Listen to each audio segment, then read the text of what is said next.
Hi, welcome to the Free Swatches channel. This is video 13 in the series that we're making on turning £100 into a Rolex watch. And in today's video, I have bought what I consider to be the cheapest Omega Chronograph on eBay.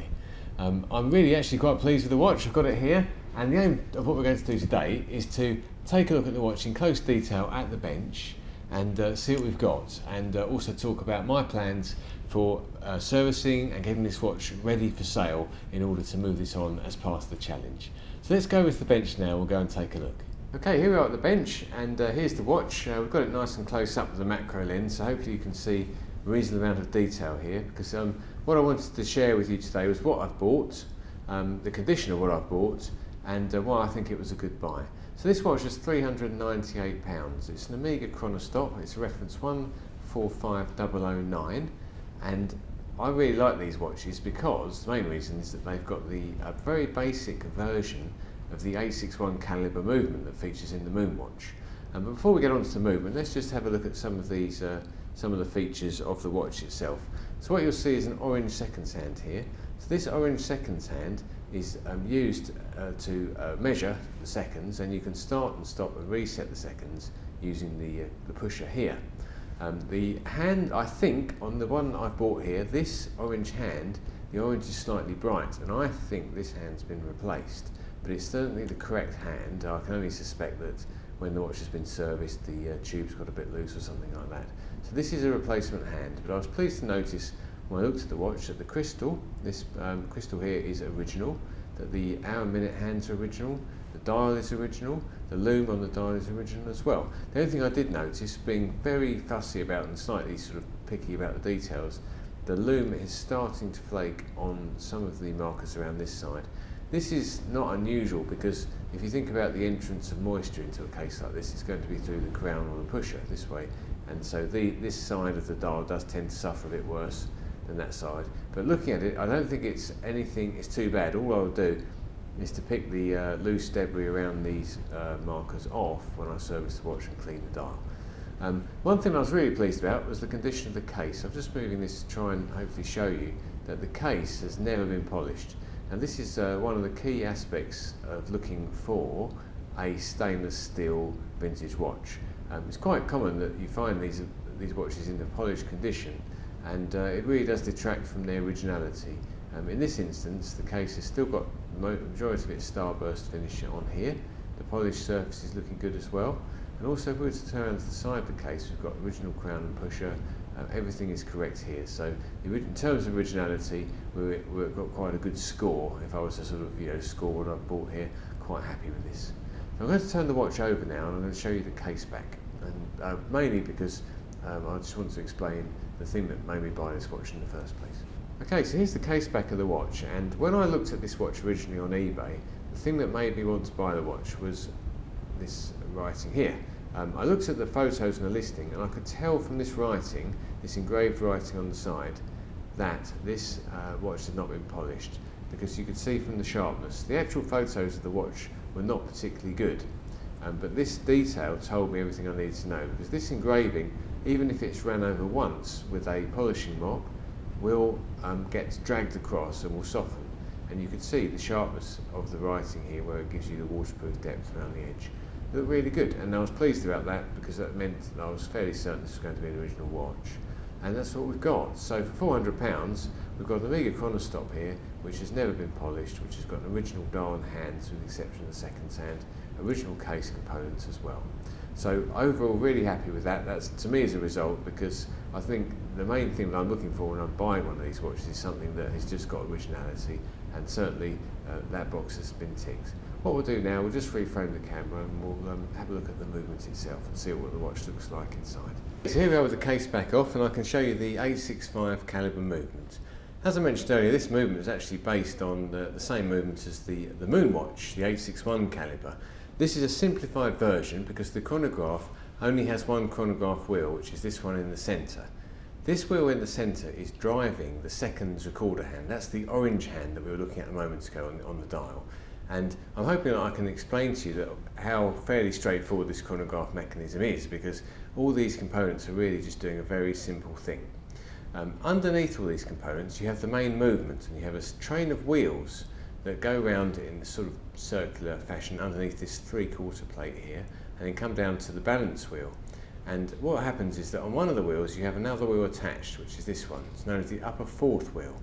So this is attached to the 4th wheel, and as you'll see, if you watch the wheel for a moment, you'll see it's just going round, and it's going round all the time, regardless of whether the chronograph is off or the chronograph is on. It then drives this intermediate wheel here. Now the idea is that this part can go in and out to engage or disengage with the chronograph seconds recorder wheel at the centre. So I'm going to push the pusher in a second, and you'll see this wheel here will drop in. So all these components here, they have those 2 jobs. They move this hammer, this reset hammer out of the way, that's this long part here, and they also drop this wheel in towards the running chronograph seconds recorder wheel.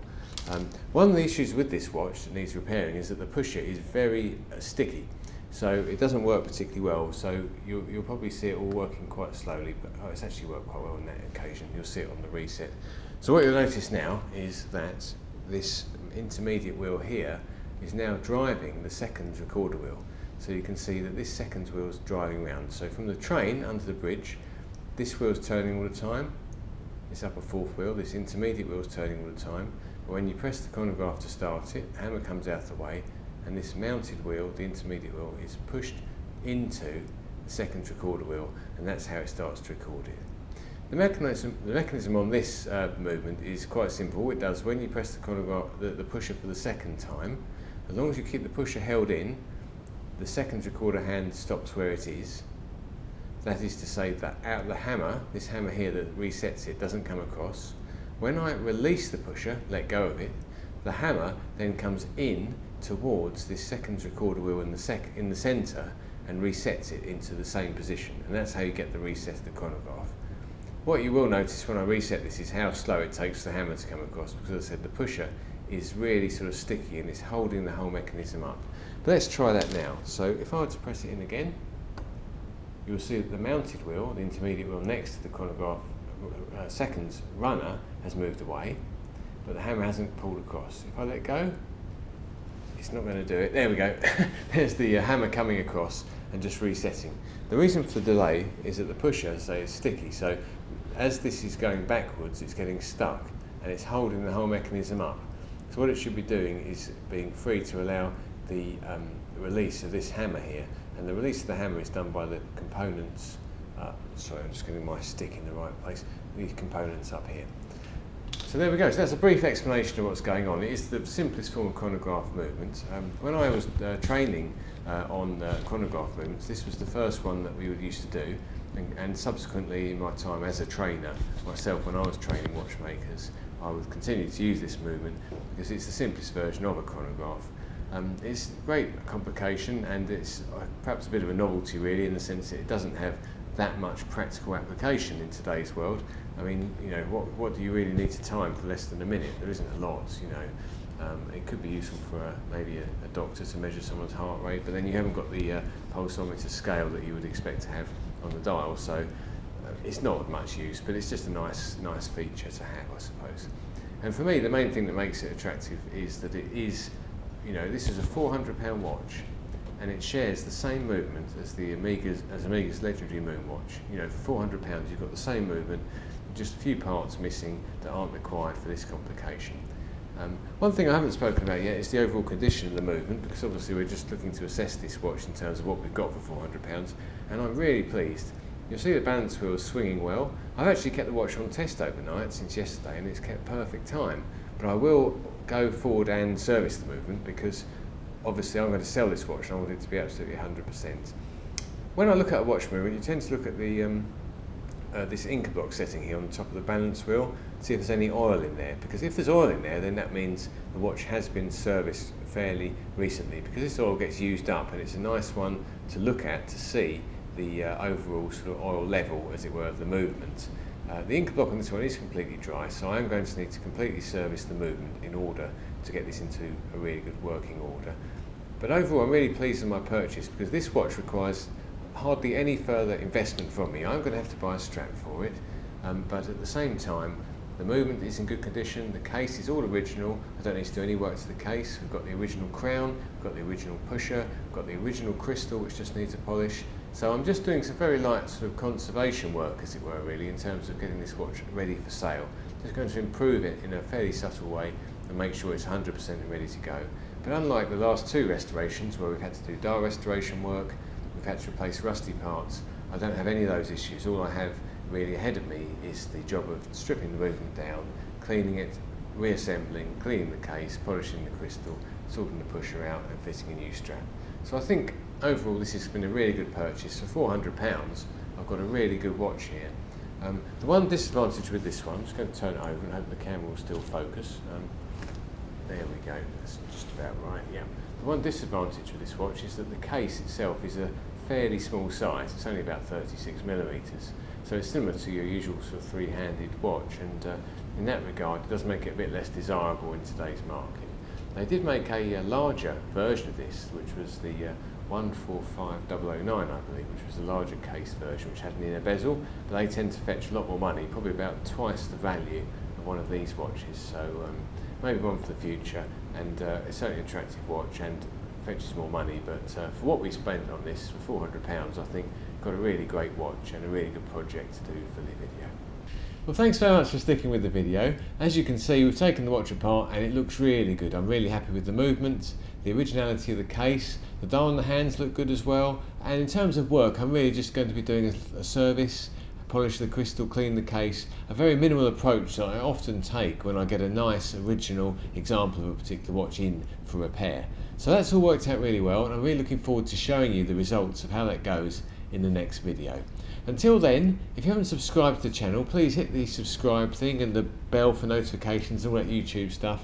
If you've got any comments about what I've bought, do you think I've done well in terms of the money I've spent? I mean, this watch was what, just under £400? Could I have spent my money better? Let me know in the comments below. I'd love to hear what your thoughts are on how we're getting on with this challenge. Thanks very much for continuing to watch these videos, and look forward to seeing you on the next one. Bye for now.